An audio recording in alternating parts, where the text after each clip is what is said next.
all of those folks who have Trump's ear are telling him how important H-1Bs are to their businesses. Right. Why the $100,000 fee? Because there's only 65,000 H-1Bs available in the country every year. And there's almost 500,000 people that apply, companies that apply. What happens now is that the Googles and the Microsofts and the Amazons are going to edge out the community hospitals in rural areas. And Amazon is number one. They can afford to pay the $100,000. The rural hospital in Iowa cannot pay. In today's video, Ana Navarro destroys Kevin O'Leary on NewsNight with Abby Phillip. This debate blows up fast as Ana Navarro calls out Kevin O'Leary for defending Donald Trump's flip-flop on immigration. And what makes this exchange so explosive is how Ana Navarro brings in the real-world consequences, how Trump's shifting stance isn't just political messaging, but a contradiction that affects tech workers, hospitals, and America's ability to compete with countries like China. Kevin O'Leary tries to spin it as strategy, but Ana Navarro keeps hitting him with facts that expose the gaps in the MAGA argument. So let's dive in and watch how Ana Navarro shuts down Kevin O'Leary on NewsNight with Abby Phillip. I think there's some that are upset. I think there's a lot of people in MAGA world that are saying, as long as you come to this country legally, don't break into this country, you do it the right way, you go through the paperwork the right way, that there's not an issue here. I mean, I literally do a show every day called the 47 Morning Update. It is not on the top 10 list of subjects today because a lot of people in, quote, MAGA world understood what the president was saying here. And I think his point was there are skilled workers. There are certain industries where we can bring in workers, and that makes sense. Does it mean that we have a country that has no border, where we have lawlessness and we have anarchy and we have people running across the border and working illegally and illegal immigrants? That is what MAGA world does care about. They want a secure border. They want an orderly immigration system. And they're not saying keep everyone out or keep some workers out or all workers out. They're saying do it the legal and right way. Between the Trump from 2016. No, he was talking about, he was also also talking about let me tell you what has changed JD Vance just a couple of days ago, he was speaking publicly, and he made it very clear. In fact, I think he said explicitly to a student at a Turning Point event, we have too much immigration in this country. He didn't say too much illegal immigration. He said too much immigration in this country. So I am not making... Hold on. I am not making... Let me filter that comment. Hold on. No. Don't filter. Let's just listen to what people are saying. He was, and trust me, I'm not taking him out of context. He was asked a question, actually by somebody who was in an intimate relationship with an immigrant. And he said, we have to face it. We have too much immigration in this country. Let's talk facts for a second. There are many people in the world who think that we just let reality too many people in, legal or... Number one economy on earth, the American economy. How was it built? Immigration. Look, after the Second World War, the scientists we brought into this country. We curate the best. We bring them here to create jobs and companies. What's going on right now in policy that I don't agree with is, I teach at Harvard and at MIT and many other colleges. If we curate these amazing students from all over the world, and we bring them into a cohort to train them how to become entrepreneurs in America. They want to stay. Yep. If we don't do it, the Chinese will. So I'm just saying, let's figure this out.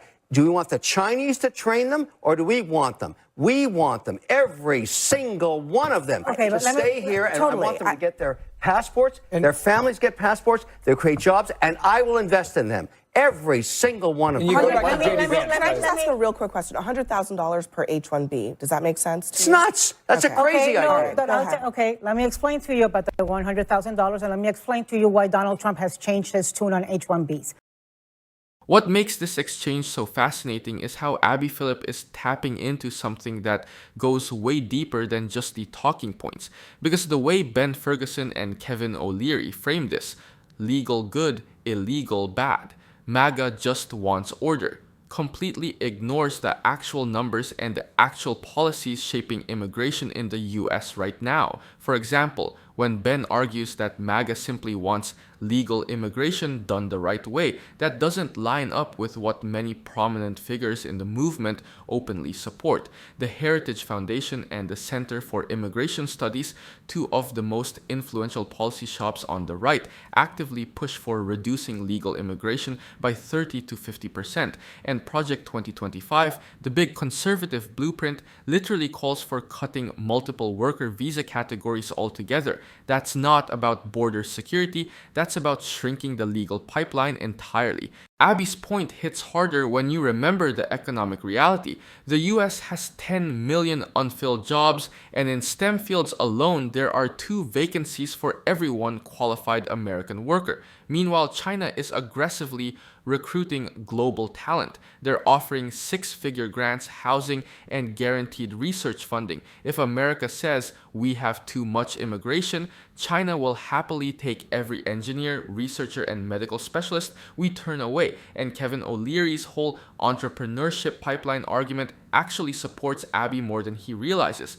Because the real problem isn't whether we bring people in, it's that our system funnels visas overwhelmingly to big tech, while rural hospitals, biotech labs, and research centers get pushed aside. That's not America first. That's corporate gatekeeping. So when Abby pushes back, she's grounding the conversation not in vibes, but in math, global competition, and long-term national interest, something Ben and Kevin keep dodging while defending whatever Trump's newest position happens to be. Because today he hangs out with the CEOs of the big tech companies, right? They were at the front row of his swearing in. They come to the White House all the time. They're the ones funding his ballroom. They're the ones donating to any pet project that he wants. I'm talking about Tim Cook and Bezos and Zuckerberg and Elon Musk and all of those folks. All those big Democrat donors. Okay, all of those folks who have Trump's ear are telling him how important H-1Bs are to their businesses. Right. Why the $100,000 fee? Because there's only 65,000 H-1Bs available in the country every year. And there's almost 500,000 people that apply, companies that apply. What happens now is that the Googles and the Microsofts and the Amazons are going to edge out the community hospitals in rural areas.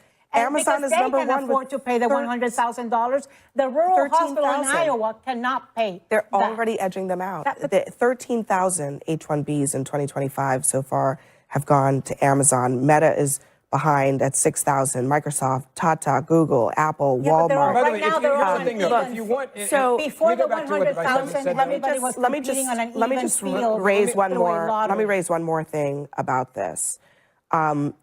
The H-1B issue, I think, is just one part of this.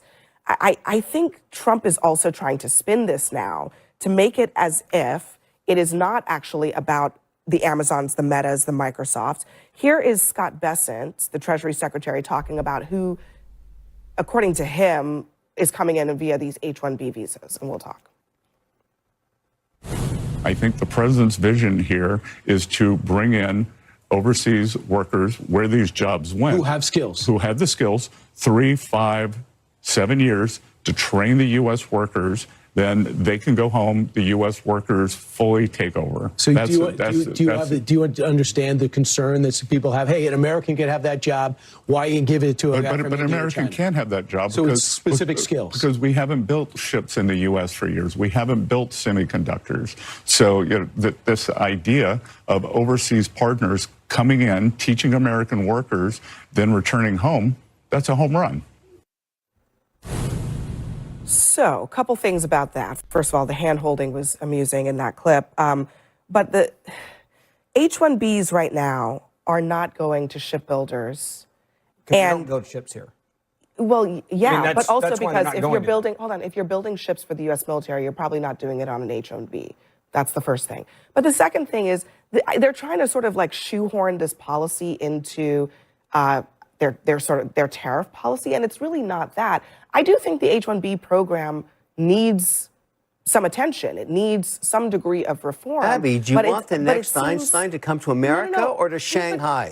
What do you Kevin, want? It's about but fighting Kevin, for talent don't you- and but, people that are hey, brilliant. I'm not fighting against an H-1B visa, folks. I'm the daughter of immigrants. Both my parents are naturalized citizens of this country. So you should be I for believe- bringing people here. I am saying there are real concerns that people have about companies that abuse the system. We're talking about genius, bringing 65,000 geniuses to America.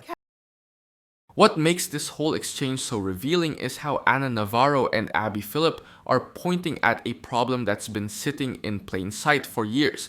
The H-1B system isn't broken because we bring in skilled workers. It's broken because the way it's structured lets the richest companies hoard all the talent while everyone else fights for scraps. And Kevin O'Leary keeps talking as if the competition is just between America and China, but the competition is also inside the US. Small hospitals, universities, research centers, and rural clinics simply cannot go toe-to-toe with Amazon dropping tens of thousands of applications at once.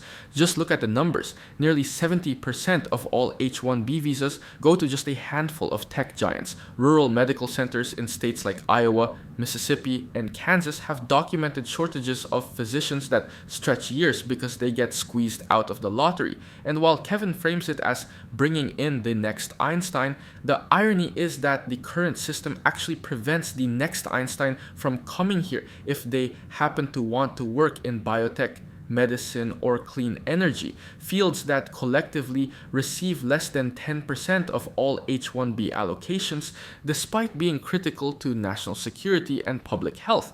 And there's another layer Kevin doesn't address. The fact that the US is losing top students to Canada and the UK because those countries offer automatic permanent residency pathways for high-skilled graduates. Meanwhile, America trains some of the world's smartest innovators only to send them home because their visa gets swallowed by the big tech funnel. So when Anna and Abby push back, it's not ideological. It's practical. They're highlighting the structural imbalance that's been benefiting corporate giants while starving the sectors that actually need skilled workers the most, and pretending that the system is working just because Amazon likes it doesn't do anything to fix the real talent gaps holding the US back. Kevin, you know that it is not just geniuses. They're abusing the system and sort of bringing in medium to low wage workers to How many of them are at Meta or at Microsoft? Well, I mean, or at listen, St. Jude Children's I'm not- Research Hospital listen, or at I'm MD not- Anderson, where they have hold on, people hold kind on. of White House. I'm not arguing against H-1Bs. I'm just saying the percentage of those visas that go to life sciences is 1.9%. Mathematics and physical sciences, 2.9%. What- what's so wonderful, what 4.4% percentage of the- go to medicine and health. Right, but what percentage of the economy is that? It's probably, I bet you it's pretty close to that. 65% of H-1B visas go to computer-related jobs. Yeah. What's wrong with that? What's wrong? It's technology. All I am saying is that actually, I think you're right. There's an argument to be made that more of those visas should be available for rural hospitals, should be available for people in the life let me sciences, go back should be available for researchers, should be available to the geniuses in other fields. So let me That's go back what to some the people core are here of arguing. why I think that's this is their argument. the- don't you? My whole point is, at the end of the day, it's a competition globally, and it's between two giant economies, China and the United States of America. And I go with America. And listen, there's nobody else that compares in terms of the size of the economies. Right now, why is Zuckerberg paying $100 million for 10 years for one AI scientist? Because we don't have enough of them in America. Say there's a kid or a woman in Pakistan that is 14 years old that's clearly a math genius. Yeah. And we're going to say, no, you go to China and we'll compete with you later. How about we bring them into this country like we did in the 50s? Like, how screwed up is this? I totally I also think Nobody's arguing against this. Yeah, I don't know understand what the Why are you whole guys so argument is against about. Donald Trump changing a little bit on this? guys, you guys are You guys are mad at You're arguing Trump with for each other. actually Are you- adapting what's to the- what we're discussing Ben, right I think now. you're arguing with yourself. arguing I'm with not you. arguing myself. I promise you. arguing Donald Trump, there's I'm the so Trump doctrine on confused this. right now. All right, I'll explain in 5 seconds. Hold The on a Trump second. document. Hold You on a have never second. explained anything in 5 seconds. Well, listen carefully, don't interrupt, and maybe you'll get it in 5 seconds. But hold on a second. You ready? Let somebody get a 1 stopwatch. second. I'll make it that simple. The reason you're arguing with yourself is because we're trying to have a conversation about policy, and you keep wanting to make this about whether Donald Trump is right or wrong. Because you guys don't understand I actually- Trump policy, and I'm trying to No, explain no, to no. you. Trump's policy is This- simple. When you have 20 million people that break into this Ben, country, or 15 million, Ben, he doesn't just a like second. that. He wants skilled So workers was to he come wrong in in the right 2016? way. Was he wrong in 2016 when he was against This is H-1Bs? literally why I don't understand why you guys hate him so much. If Oh, I he can looks give you at a list if 16, you- yeah, but I if need he a lot looks more at than 5 16, seconds. And Donald Trump changes and I don't adapts like and him becomes because of president. racism. I don't Okay. like him because he's I know why he's you a don't like him. sexual abuser. But what I'm I saying don't is like the him because 16 he's comment. I'm convicted going to let under Chris have a 34 quick counts. word Should I because continue? I kind of think that this conversation is sort of going sideways because I know Ben really wants us to be fighting about Donald Trump, but really we're actually trying to have a conversation about immigration policy. So, okay. Which involves the Let's put president wanting Trump, more let's put Trump skilled to the workers. side for just a second. Abby Phillip and Ana Navarro keep trying to pull the conversation back to what actually matters, how the H-1B system functions in the real world, not in the fantasy version Kevin and Ben keep referencing. And honestly, if you look at the data, Abby and Ana have every reason to push back the way they do. For example, the US has over 8,000 federally designated health professional shortage areas, and many rural hospitals have been forced to shut down entire departments because they can't hire enough specialists. Yet the current H-1B structure funnels almost all visa slots into big tech pipelines, not because those fields need geniuses, but because the lottery lets companies submit thousands of duplicate applications at once. Smaller institutions don't even stand a chance. And Kevin's point about competition with China sounds compelling until you look at the numbers. China graduates over 1.4 million STEM majors every year, compared to about 400,000 in the US. If America wants to compete, then the last thing we should be doing is letting the visa system operate like a bidding war that only Amazon, Meta, and Google can win. That doesn't make the US more competitive. It actually narrows the talent pipeline into a few wealthy sectors and leaves others starving. There's also the reality that countries like Canada and Australia actively court global talent with direct residency pathways. The US, meanwhile, brings in top graduate students, trains them with taxpayer dollars, and then sends them home because their field isn't tech enough to survive the H-1B lottery. So when Abby and Ana insist on talking about policy instead of Trump, they're not dodging. They're pointing at the core issue. The H-1B debate is about fixing a system that's been skewed for years, and pretending everything is fine just because Silicon Valley benefits doesn't move the country forward. Pause. Are you getting tired of getting half the story from biased news sources?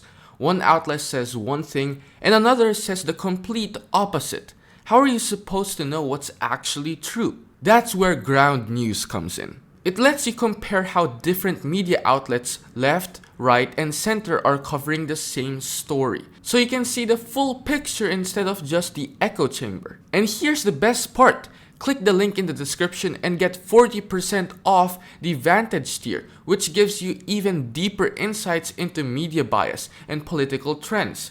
Stay informed, think for yourself, and check out Ground News in the description down below.